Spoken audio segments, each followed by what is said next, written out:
Hi guys, today is the 25th of March 2019 at 4 minutes past 10 in the morning, and I've just got a couple of reports to read to you. It's all focused on the UK and some of it Europe, so if you're not interested in that, you can click off now. Armed Forces launch MOD bunker team to plan deployments in case of no-deal Brexit. Now, I brought this report to you guys yesterday, but I didn't read the full report, so I'm going to read it to you guys. Around 3,500 troops are being held at readiness to help with contingency plans if the UK crashes out of the European Union next month without an agreement. Sky News says troops will be ready to be deployed at a day's notice from Monday to take on roles such as helping to transport food, fuel, and other goods into and around Britain. So that's from today. The UK had been due to quit the EU next Friday. However, last night, Theresa May won an unconditional extension that could see the country remain in the bloc until 12th of April. The preparations, which officials point out are part of wider government planning, are being run under the banner of Operation Redfold. A lot of operations going on, so pay attention to those operations. Operation Redfold is one. The mission is the military part of cross-Whitehall preparations for a no-deal Brexit known as Operation Yellowhammer. Redfold, Yellowhammer, keep going. An MOD spokesman said, "We are always willing to support wider government planning for any scenario, and we have committed to holding 3,500 troops at readiness to aid contingency plans. We will consider any requests from our other government departments if they feel defence capability could contribute to their no-deal planning."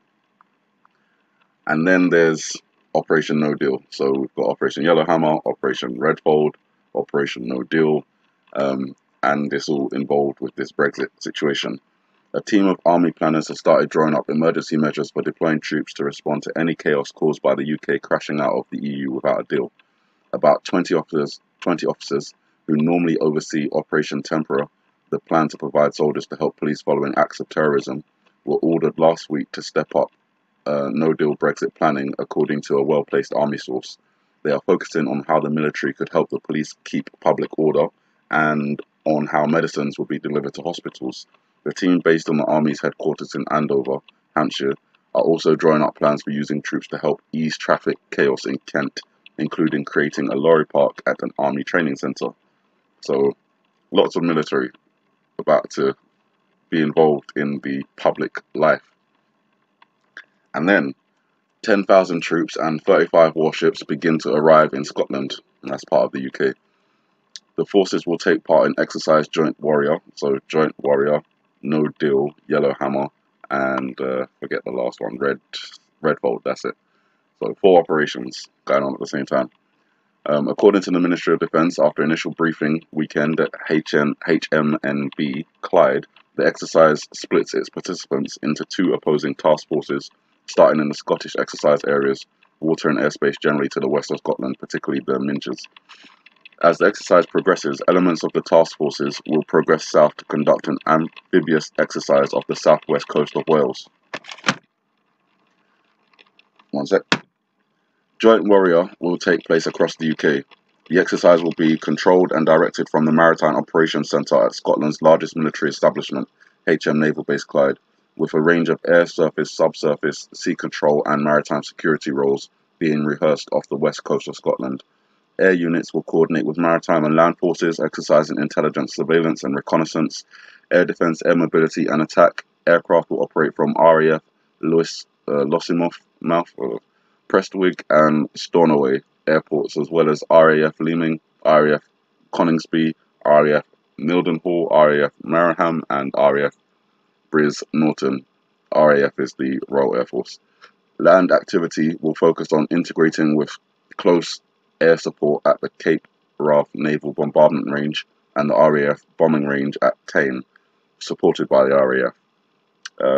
Spaddydam, even though it's in the UK, these names are difficult. Electronic Warfare Training Range in Cumbria. There will be amphibious landings by Royal Marines at the MOD's Castle Martin Range in Wales, and possibly also in Dumfries and Galloway. Their following nations are taking part in Exercise Joint Warrior, another one: Belgium, Canada, Denmark, Estonia, France, Germany, Italy, Latvia, Lithuania, the Netherlands, Norway, Spain, the UK, and the US. The Ministry of Defence say that the aim of the biannual Joint Warrior exercise is to allow the Royal Navy, British Army, Royal Air Force, and their allies to conduct joint operations involving different forces and units against a range of current and future threats. Well, one of those current and future threats could be this. Scale of planned ISIS attacks in Europe revealed in seized documents. Now, this report doesn't actually reveal what was revealed. It just goes on to tell us that there are planned attacks, apparently by ISIS. Of course, it may be other actors involved, across Europe. And obviously, Britain, as of now, is still part of Europe. Well, we'll still be part of Europe, just not part of the European Union. So, Europe, Britain's involved in that. We've got 10,000 troops from across the world taking part in joint warrior exercise right now. We've got the army preparing for no-deal Brexit with 3,500 troops being held in a nuclear bunker, essentially, and lots of things going on. So I just wanted to bring all those reports to you, kind of let you know what's going on. The UK is looking like a very hostile place at the moment, but at the same time, I have to think if you've got all the troops here, then maybe they're here ready to be deployed to another region, maybe not the UK.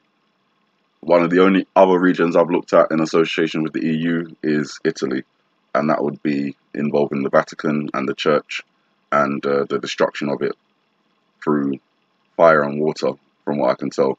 That could be an explosion at the Vatican, but from what I've interpreted, it's associated with the volcano, Mount Etna, or Stromboli, or both, generating a landslide in that area, and the tsunami being a mega tsunami, so entirely capable of crossing the distance between the coastline and the Vatican.